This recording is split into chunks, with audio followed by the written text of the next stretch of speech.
Today on Clearing the Clutter Inside and Out, we're talking about cookbooks and recipes. Do you have lots of cookbooks but only use a few recipes? Do you find a recipe you loved on Pinterest but now can't find it?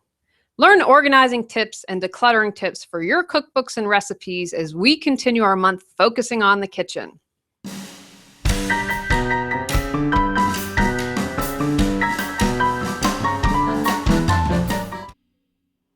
Are you overwhelmed by clutter, looking to organize your life?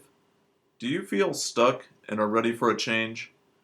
Every Tuesday at 1 p.m., join award-winning professional organizer and coach Julie Coraccio on Clearing the Clutter Inside and Out as she supports you in navigating the waters of decluttering your life and getting organized.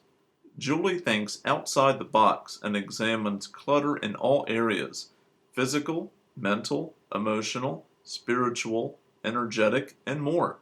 Ready to live a more joyful and fulfilling life? A survey from an article in The Telegraph in February 2015 found we own on average 6 recipe books, yet make the same 9 meals over and over again. Does this resonate with you? If I were to bet, I would say most people own more than 6 cookbooks and have more than 9 recipes. What are your numbers? No matter your numbers, you will benefit from decluttering and organizing your cookbooks and your recipes. Decluttering your cookbooks. Take the time to go through all of your cookbooks. If you haven't used in the last year or two, consider donating. Most libraries have sales and would love them, or if you have a friend that loves to cook, consider finding a happy new home for your books. If you use only a few recipes, keep those and release the cookbooks. You can take a picture and keep on your tablet, photocopy and file, or rip out if you really need to, although I don't recommend that. Consider creating an online cookbook. You can use something like Evernote to house all of your recipes. Because it has such a great search capability, you can easily tag by ingredient, course, or occasion. Whatever will help you in finding it when searching. Organizing your cookbooks. Organize your books to match your style. You could organize by alphabetizing by author, the cookbook theme, geography, or by dish. If you're going to do by country, start with a region or country and then move in a logical direction that makes sense to you. There is no right or wrong here. Whatever is going to make your life easier when looking for a cookbook.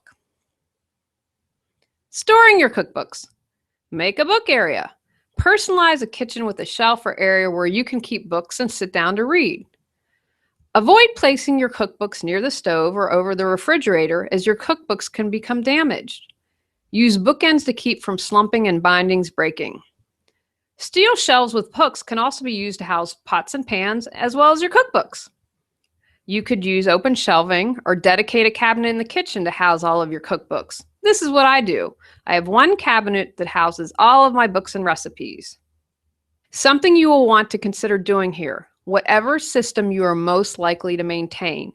If you are more likely to put back in a shelf than in a cabinet, use shelves.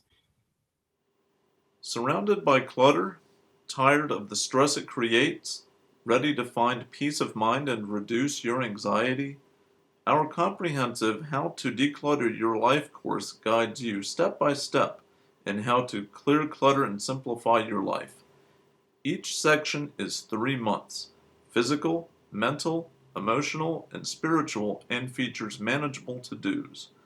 A bonus month on clearing energetic clutter is also included. Choose either workbook or video course. How to Declutter Your Life is designed to build a strong foundation for releasing clutter and continued personal growth. Learn more at reawakenyourbrilliance.com. Recipes. Places like Pinterest, it is easy to accumulate hundreds, if not thousands of recipes, but you need to keep this clutter-free and organized as well. The first thing you will want to do is go through all of your recipes and see which ones you can eliminate. Are there some you haven't tried in a while? Some a friend gave you but you weren't interested when you first received them? Are you now a vegetarian but still have recipes for meat? Let them go. Once you've decluttered your recipes, you will want to organize them. If the recipe is in a cookbook, mark the recipe. Check out book darts. They're thin, remain secured, and won't mark the page. If you only have a few marked, consider keeping your favorites and letting the rest go. If you have loose recipes, first create a system. Maybe you have labeled recipes in files that you keep in your office. Or use a 3-ring binder with page protectors and dividers. Choose something that you will maintain. If you tend to collect a lot of recipes, consider letting go of one when you add a new one, especially if you have had it for a while and haven't tried it yet. I have a lot of recipes on Pinterest. A system that works for me is that I pin, and then when I look through and see what I want to make. If I make it and we both like it, I save it into Evernote. That way I don't have to try and go searching for it again in Pinterest because I have so many pins. Pinterest has a decent search capability, but why spend all that time trying to find a recipe you liked? Come up with some way to sort through all of your electronic recipes. Other ways to organize your paper recipes. Color code by category: appetizers, dessert, main dishes. Index. Write the recipe title and name. Think about how you would be looking for it if you were to go searching for it. Book, magazine, and page number. File cards alphabetically in a box, dividing into sections.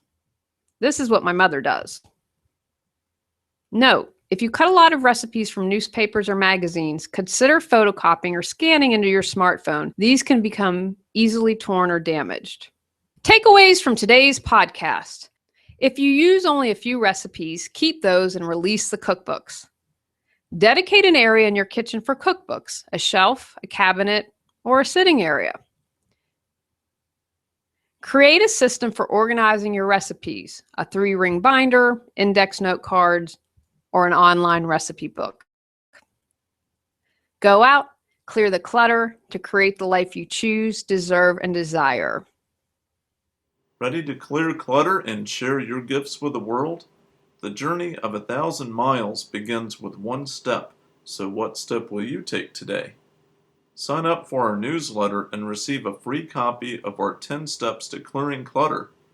Julie Coraccio provides coaching, professional organizing and speaking, organizing classes, positive affirmations, and her unique How to Declutter Your Life course. Learn more at reawakenyourbrilliance.com.